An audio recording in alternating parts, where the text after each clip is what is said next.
سڵای خی گەورە لە تۆ تاوای بیسەر و بینەرانی کەناڵی ئاسمانی پێیامیش بێت. زۆر باشە. کۆبوونەوەکەی پەرلەمانی کوردستان وەلیکەی دەست پێکات و قسە لەسەر چیەکرێ ئەمڕۆ؟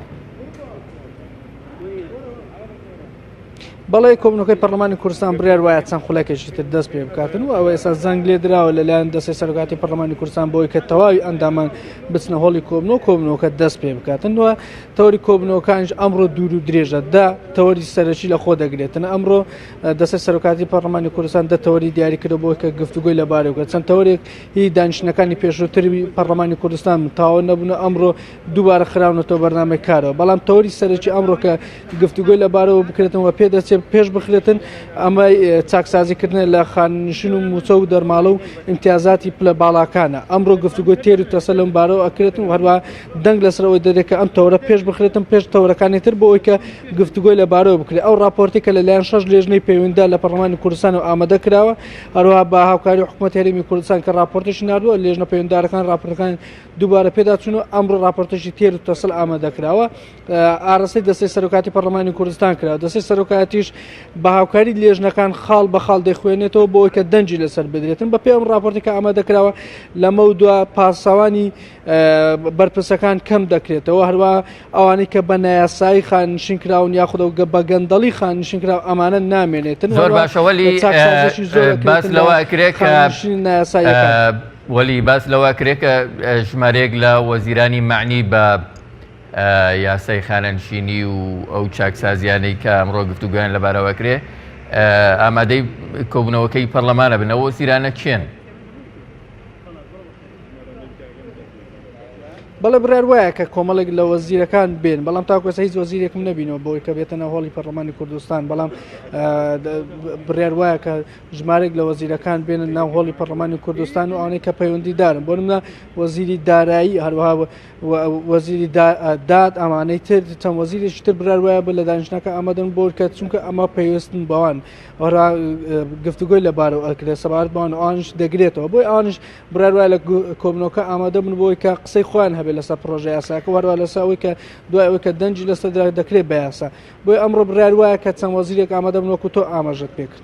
بەڵێ وەلی بە پێوەی کە پرۆژە یاسایە پێشتر لەلایەن چەند لیژنەیەکەوە گفتوگۆی چڕی لەسەر کراوە ئامادە کراوە پوختەیەکی بۆ بەردەم پەرلەمانتەران، پێشبینیەکرێ ئەمڕۆ با بڵێن بەبێ ئەوەی کە گفتوگۆیەکی زۆری لەسەر بکرێ و پرۆژە یاسایە پەسەند بکرێ، یان پێشبینیەکانی ئەوەی کە زانیاریتان لەبارەیەوە هەیە بۆ چوونی پەرلەمانتەران لەسەر ئەو پرۆژە یاسایە چۆنە بێ؟ من پێشەوەی کە ڕاستەخۆکە ئەنجامدەم قسە لەگەڵ ئێوەکەم قسەم لەگەڵ بەشێک لە پەرلەمانتارەکان کرد، ئەوانی کە دەچون ناو هۆڵی کۆبوونەوەکە باسییانەوە کرد کە ئەوان جددینە ئەمڕۆ دەبێت ئەم پرۆژە یاسایە بکرێت بە یاسا. ئەمڕۆ گفتوگۆی تێر و تەسەی لەبەرەکەم، هەروە دەیخەنە بەرنامەی کاش بۆی کە پێش بخرێتن، واتە پێش تەوەرەکانی تر، چونکە دە تەوەرە ئەمڕۆ ناکرێتن قسەی لەبارەوە بکرێت خود گفتوگۆی لەبارەوە بکرێت. ئەمڕۆ تەنها چەند تەوەرێک دەتوانێت یەکلای بکرێتەوە. یەک لە تەوەرەکان ئەمەی خانشین نایاساییە، دایانێت ئەمەی پێش بخەن بۆی کە ئەمڕۆ ئەمە یەکلایی بکرێتەوە بکرێت بە یاسا، بۆی بە زووترین کات حکوومەتی هەرێمی کوردستان پابند بکەن بەم یاسایە و هەروە جێبەجێ بکاتن. ئەوانەی کە بە نایاسایی خانشین کراون ئەمانە دوور بخرێنەوە، موچەکانیان ببڕدێ بۆی کە داهاتێکی زۆر بە حکوومەتی هەرێمی کوردستان بگەڕێتەوە و هەروە موچەی فەرمانبەرانی پێ بدرێتن. بۆیە پێشبین دەکرێت ئەمڕۆ تەوەرەکە یەکلای بکرێت، هەرچەندە راپۆرتەکەی ئەوەی ئامادە کرا لایەن 6 لێژنەکەەوە راپۆرتێکی زۆر دوور درێژ و تێر و تەسەلە زیاتر لە 15 پەڕ دەبێتن و چەندین مادەیە. ئەمڕۆ گفتوگۆی زۆری دێتن لەسەر بکرێتن، بەڵام پەرلەمانتارەکان دەڵێن ئێمە ئەمڕۆ جددینە بۆی کە ئەمە یەکلایکەینەوە. بە پێی زانیاریەکانی ئێوە هیچ فراکسیۆنێک یان لەناو فراکسیۆنەکانە هیچ معارەزەیەکی ئەم پرۆژە یاسایە هەیە بەوەی کە نەیەوێ بەشێکی لە پرۆژەکە یان تەواوی پرۆژەکە پەسەند بکرێت؟ وەکو پێشگرتن یاخود نانێت کە پرۆژە یاساکە جێبەجێکرد ئەمە نییە، بەڵام ڕاجیاوازی بۆ چوون جیاوازی هەیە لەسەر نووسینی راپۆرتەکە. هەندێک لە پەرلەمانتارەکان هەندێک لە فراکسیۆنەکان بۆ چوونی جیاوازیان هەیە لەسەر خاڵەکانی ناو پرۆژە یاسایەکە. ئەوان دەڵێن هەندێک خاڵ هەیە پێویست ناکە بەو جۆرەباتە دەبێت دەستکاری بکرێت، بەڵام ئەمە هێلدراوەتە بۆی کە ناو هۆڵی پەرلەمان یەکلای بکرێتەوە، بە دەنگدان ئەمە یەکلای کردەوە کە ئەم خاڵانەی کە بۆ چوونی جیاوازی لەسەر هەیە ئەمە لە هۆڵی پەرلەمان یەکلای کرێتەوە بە دەنگدان.